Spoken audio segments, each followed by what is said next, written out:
Hello guys, welcome back to my new blog. तर guys आज रामकथाच्या कार्यक्रमाचा 5वा आणि शेवटचा दिवस आहे.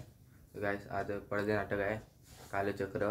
तर गाइस आता मी तिकडेच चाललो आहे, पाहू शकता गेटअप. तर चला जाऊया.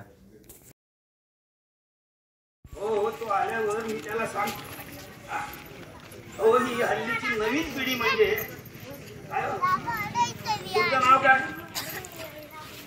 वायनेटकर. अरे वा वा वा वा वा. मग आमच्याच बाजूचे की तुम्ही?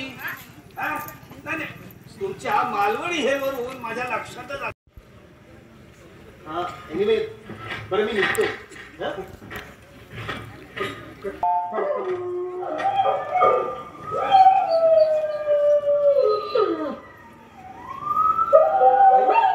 बाबा तुम्ही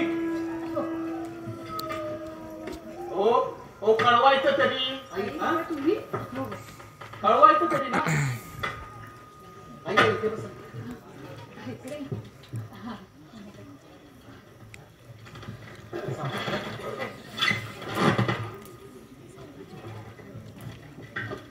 आई तुला ह्या नव्या कुबड्या कुणी दिल्या?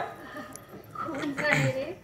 अरे कुणीतरी एक पोरगा यांच्यासारखाच सकाळी आला आणि म्हणाला, आई या कुबड्या तुम्हाला घ्या. अगं पण तो होता कोण? माहित नाही रे, त्यानं आपलं नाव नाही सांगितलं. विशाल, अरे त्याचं नाव चांगुलपण. ज्याच्यामुळे हे सगळं जग चाललंय ना, तो चांगुलपण. तू कणबरकर राघव ना? हो.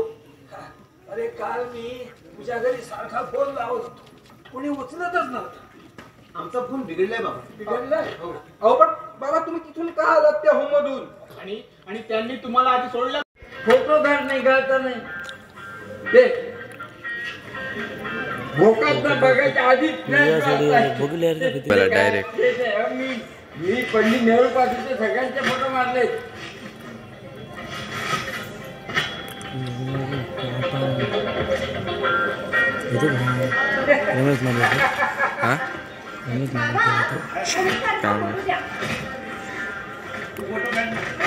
तुझ्याकडे दुसरा कॅमेरा आहे? नाही ना, मग जास्त शहाणपणा करू नको. फोटो मीच काढतो. मी काढतो ना फोटो. काय खायचं का माहिती? मी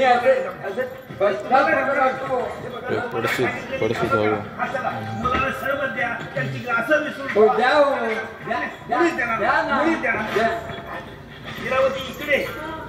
तुला सांगतो हा एक नंबरचा कामचोकार माणूस आहे. त्याला ऐकायला कुठे येत नाही आणि त्याला ऐकायला येत नाही हे एक प्रकारे बरंच आहे. निदान आपण आपलं खरं मत त्याच्या देखत मांडू तरी शकतो.